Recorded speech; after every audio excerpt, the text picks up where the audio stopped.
മടിയുള്ള ദിവസങ്ങളിലൊക്കെ നമുക്ക് പെട്ടെന്ന് ഉണ്ടാക്കിയെടുക്കാൻ പറ്റുന്ന ഒരു റെസിപ്പിയാണ് ഇന്ന് കാണിക്കുന്നത്. നമ്മൾ ഇതുപോലെ ഫ്രിഡ്ജിൽ സ്റ്റോർ ചെയ്താൽ നമുക്ക് പിന്നെ പെട്ടെന്ന് കുക്ക് ചെയ്തെടുക്കാം.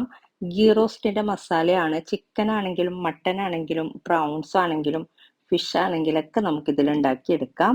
ഏകദേശം ഒരു 2 കിലോ ഉണ്ടാക്കിയെടുക്കാനുള്ള അളവാണ്. അപ്പൊ ഇതിൽ ഞാൻ ചേർത്തിട്ടുള്ള ഇൻഗ്രീഡിയൻസ് ഒക്കെ ഞാൻ ക്യാപ്ഷനിൽ കൊടുക്കുന്നുണ്ട്.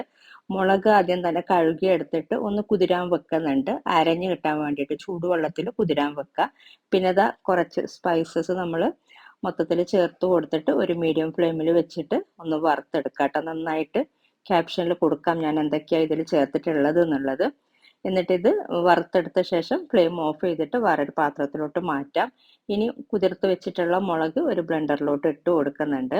അപ്പൊ മുളക് മൊത്തത്തിൽ ഇട്ട് കൊടുത്തിട്ടുണ്ട്. പിന്നെ വെളുത്തുള്ളിയാണ്, തൊലിയൊക്കെ കളഞ്ഞൊന്ന് കട്ട് ചെയ്തിട്ട് ഇട്ട് കൊടുത്തിട്ടുണ്ട്. പിന്നെ അത് ഈ ഒരു വറുത്തെടുത്തിട്ടുള്ള സ്പൈസസ് ചേർത്ത് കൊടുക്കാം. പൊടിച്ചിട്ട് ചേർത്ത് കൊടുക്കുന്നുണ്ടെങ്കിൽ അതാണ് കേട്ടോ ഒന്നും കൂടെ നല്ലത്, പെട്ടെന്ന് അരഞ്ഞു കിട്ടാൻ വേണ്ടിയിട്ട്. പിന്നെ വേണ്ടത് പുളിയാണ്, പുളിയും കൂടെ ചേർത്ത് കൊടുത്തിട്ടുണ്ട്. പിന്നെ ഇതാ മഞ്ഞൾപ്പൊടി, കുതിർത്ത് വെച്ചിട്ടുള്ള വെള്ളവും കൂടെ പോരാന്നുണ്ടെങ്കിൽ പാകത്തിന് വെള്ളവും കൂടെ ചേർത്തിട്ട് ഇത് നന്നായിട്ട് ഇതുപോലെ അരച്ചെടുക്കാം. ഫൈൻ പേസ്റ്റ് ആയിട്ട് തന്നെ അരച്ചെടുക്കണം. ഇനി ഒരു പാത്രം ചൂടാകുമ്പോൾ ഫ്ലെയിം കുറക്കുക. എന്നിട്ട് ഒരു 5 ടേബിൾ സ്പൂണോളം നെയ്യ് ചേർത്ത് കൊടുക്കുന്നുണ്ട്. എന്നിട്ട് ഈ ഒരു അരപ്പ് ചേർത്തിട്ട് ആദ്യം ഒരു അരമിനിറ്റ്, ഒരു 30 സെക്കൻഡ് ഒക്കെ ഇതുപോലെ ഒന്ന് ഇളക്കി കൊടുക്കുക.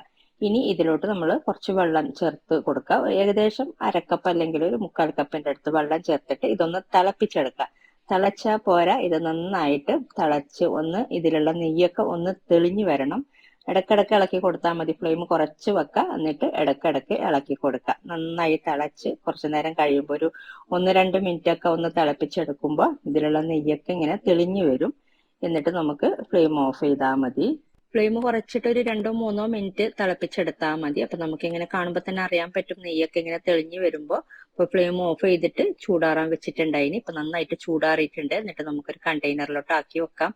കാണുമ്പോൾ തന്നെ അറിയാം ഇതിലുള്ള ഒരു നെയ്യിന്റെ ഇതൊക്കെ ഇങ്ങനെ തെളിഞ്ഞു വന്നിട്ട്. ഞാനിപ്പോ ഇങ്ങനെ വേറെ വേറെ കണ്ടെയ്നറിലാണ് വെച്ചിട്ടുള്ളത്.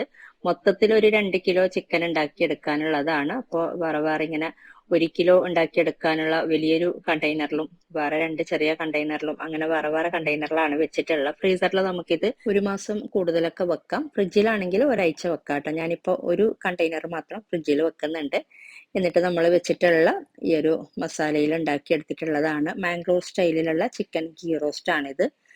നീർദോശയാണ് കേട്ടോ ബെസ്റ്റ് കോമ്പിനേഷൻ. ഇതിന്റെ ഡീറ്റെയിൽ ആയിട്ടുള്ള റെസിപ്പി ഞാൻ വേറൊരു വീഡിയോയിൽ കാണിക്കാം. ഫോളോ ചെയ്യാത്തവരുണ്ടെന്നുണ്ടെങ്കിൽ ഫോളോ ചെയ്യുക. വീഡിയോ ഇഷ്ടമായാൽ മറ്റുള്ളവരിലേക്ക് ഷെയർ ചെയ്യാനും ലൈക്ക് ചെയ്യാനും കമന്റ് ചെയ്യാനൊന്നും മറക്കരുത്.